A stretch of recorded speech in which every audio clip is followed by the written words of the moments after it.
E aí, pessoas, tudo bem? Estamos aqui em termos de história da filosofia na história moderna. Nos vídeos anteriores a gente falou de filosofia política, especialmente de 4 filósofos, do Maquiavel e dos justnaturalistas, Hobbes, Locke e Rousseau. Essa aula e as próximas se dedicarão ainda a trabalhar a filosofia moderna, mas dentro de um campo que a gente chama de teoria do conhecimento.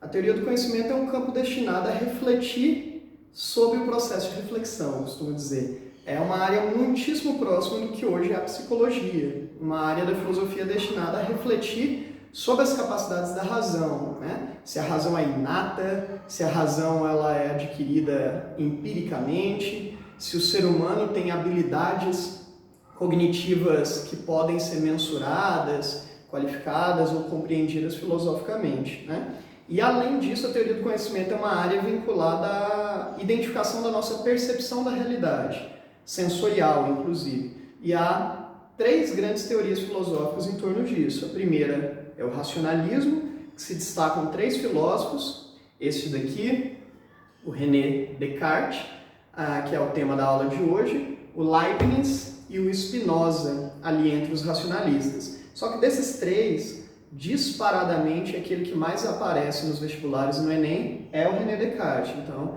o tema da aula de hoje é 100% dedicado a ele. Nas próximas aulas, a gente vai se dedicar a falar de empirismo, especialmente ali dos filósofos britânicos, como John Locke, por exemplo, David Hume, Francis Bacon. E, numa aula mais futura ainda, espero que nessa já seja presencial, mas se não for, aqui à distância mesmo, a gente vai falar do Immanuel Kant, do criticismo do Immanuel Kant. Então, essa discussão sobre teoria do conhecimento vai render um tempinho, A gente começa pelo Descartes, porque historicamente ele é o primeiro nessa turma toda, Ali na abertura do pensamento moderno, na emergência do pensamento moderno. Eu mostrei para vocês uma obra, essa daqui, da coleção Os Pensadores, que inclui uma versão integral de uma obra chamada O Discurso do Método. Essa obra, O Discurso do Método, é a base de tudo que a gente precisa saber, pelo menos para hoje, sobre o pensamento cartesiano. Cartesius, em latim, significa Descartes, que é o nome dele, Então, aquele mesmo plano lá da matemática, o plano cartesiano, foi fundamentado e teorizado pelo Descartes. E isso é muito importante saber, porque para o Descartes a matemática é o saber mais privilegiado que existe, porque é um saber que tem a estrutura, a categorização que ele desejava para a filosofia. Ele faz parte da turma daqueles filósofos essencialistas, metafísicos, que questionam o conhecimento empírico. A gente trabalhou vários desses, Se você bem lembrar, a gente pode resgatar lá, desde a Antiguidade Arcaica, a gente vai lembrar quem? Do Parmênides, filósofo pré-socrático essencialista, depois o Sócrates, a gente lembra também do Platão, lá na Idade Média, especialmente o Santo Agostinho, e agora na Idade Moderna, não esquecendo do Plotino também, filósofo aí da Antiguidade Tardia, do século III, depois de Cristo, e modernamente o René Descartes, é o grande símbolo desse projeto, da produção de uma filosofia que defenda uma busca pelo conhecimento inato, pelas verdades inatas, por verdades essencialistas e atemporais. Então, seguindo a linha de teóricos lá do mundo antigo como Platão, o Descartes parte do pressuposto de que todo conhecimento sensorial, todo conhecimento empírico, ele é dubitável. A gente deve colocar em dúvida, colocar em xeque. E ele busca apresentar uma metodologia que ele chamou de Mathesis Universalis, que é criar um método matemático para interpretar todos os saberes, universalizar uma metodologia que ele chamava à época de ciência, que desprezasse ou que pelo menos não utilizasse as bases sensoriais, as bases empíricas. E isso ficou conhecido como racionalismo moderno. O pensamento racionalista, na Idade Moderna, foi fundamentalmente inaugurado por ele. Provavelmente você já ouviu essa frase aqui, cogito ergo sum, em latim, que a gente costuma traduzir por penso logo existo. Essa é a frase mais conhecida do pensamento cartesiano. O objetivo da aula de hoje é fazer com que ao término dela você compreenda essa frase, a proveniência dela, dita em obras como O Discurso do Método. O que o Descartes alega? Que a gente tende a admitir que verdades adventícias, segundo ele, sejam compreendidas como verdades universais, e é um engano isso. O que seriam as verdades adventícias, ou conhecimento adventício, segundo Descartes? é todo conhecimento que a gente adquire empiricamente, sensorialmente. Ocorre que os nossos sentidos nos levam ao erro, né? Você, no meio de um deserto, vê um oásis, você chega mais perto e percebe que não é, né? Você, no trânsito, com o sol batendo ali nas suas vistas, imagina que o sinal está verde e quando você atravessa e bate o seu carro, você percebe que furou o sinal. Ou seja, cotidianamente os sentidos nos mostram que são, para nós, bastante limitados, que por meio dos sentidos a gente não confere a realidade. Por meio dos sentidos, ou a gente atinge verdades incompletas ou conhecimentos equivocados. Às vezes você cumprimenta um amigo de longe, aí na hora que o cara vira não é o seu amigo, né? Você confundiu com outra pessoa. Cotidianamente, os nossos sentidos pregam peças em nós. Então nós não devemos confiar nele. A gente deve confiar no poder puro, inato da razão. A nossa racionalidade é capaz de fabricar ideias perfeitas. Os nossos sentidos não são capazes de produzir ideias perfeitas. Então a gente deve apostar nas capacidades da razão, na sua forma pura. É isso que o Descartes defende, né? E o Descartes chega no discurso do método num nível de reflexão tão grande que nos faz lembrar contemporaneamente desses Black Mirror da vida, de um Matrix da vida. O filme Matrix, os roteiristas falaram que se inspiraram em duas obras para construir o filme, a base do roteiro, no Mito da Caverna, na Alegoria da Caverna, livro 7 da República, do Platão, e no Discurso do Método, do Descartes. Por quê? Quem nos garante que essa experiência que a gente está vivendo neste momento não é um tipo de virtualização de um outro ser?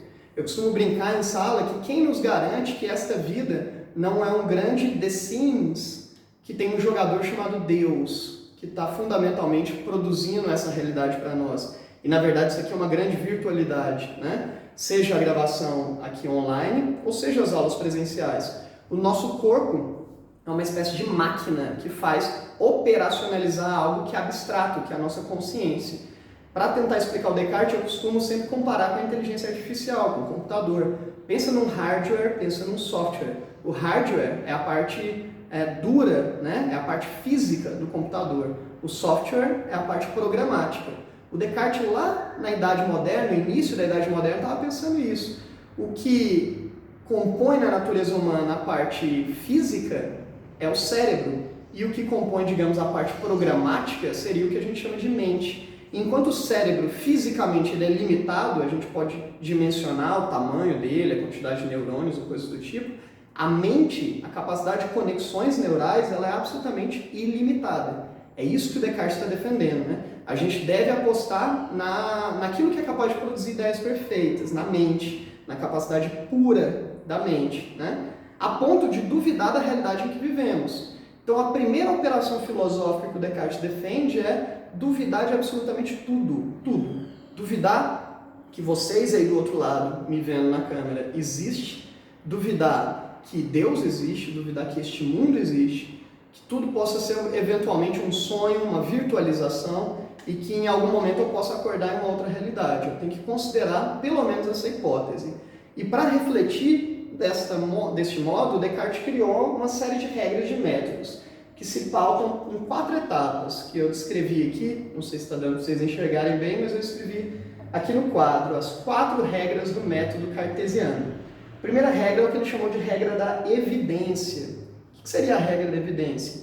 Toda vez que você vai operacionalizar uma ideia, um conhecimento, a primeira etapa desse conhecimento é duvidar de absolutamente tudo que você se acostumou a acreditar. Colocar todas as velhas crenças, todas as velhas ideias em xeque, em dúvida. Até aquelas que parecem bastante óbvias, temos que colocar em dúvida. A gente só vai admitir como verdadeiro aquilo que é absolutamente evidente, que eu consigo demonstrar racionalmente. E é nessa busca da evidência que ele chega na primeira verdade cartesiana, que é o do penso logo existo. A ideia do Descartes é: eu posso questionar até essa minha existência corpórea aqui. Talvez eu seja algo diferente do que eu estou percebendo sensorialmente, algo diferente do que eu estou enxergando aqui. Só que de uma coisa eu não posso duvidar, de que eu existo na medida em que eu penso. Se eu penso, eu sou algo no mundo, eu sou algum ser, eu existo ontologicamente no mundo. Não sei se da forma como me percebo, mas eu sou algo. A manifestação do pensamento leva à confirmação da minha existência. Eu não posso provar, por exemplo, que você existe, porque eu não percebo a manifestação do seu pensamento. Só percebo sensorialmente. Quando você fala, quando eu te vejo, quando eu te toco, sensorialmente eu te percebo. Para além do mundo empírico, eu não sou capaz de provar a sua existência. Eu sou capaz de provar para mim mesmo a minha existência sem recorrer a bases empíricas. Eu não preciso dos sentidos para provar para mim mesmo que eu penso e que eu existo. É daí que vem a primeira prova cartesiana. Parece bem interessante, né? Filosoficamente, que foi um contributo enorme para a psicologia. Uma segunda regra é o que eles chamam de regra da análise. Independente do tipo de saber que você está elaborando, você tem que partir de um pressuposto básico, que é caminhar das ideias mais simples até as ideias mais complexas. Nunca comece uma argumentação, uma ideia a partir de questões complexas. Comece a partir do que há de mais elementar, de mais trivial, de mais simples e gradativamente vai complexificando o seu argumento, a sua ideia.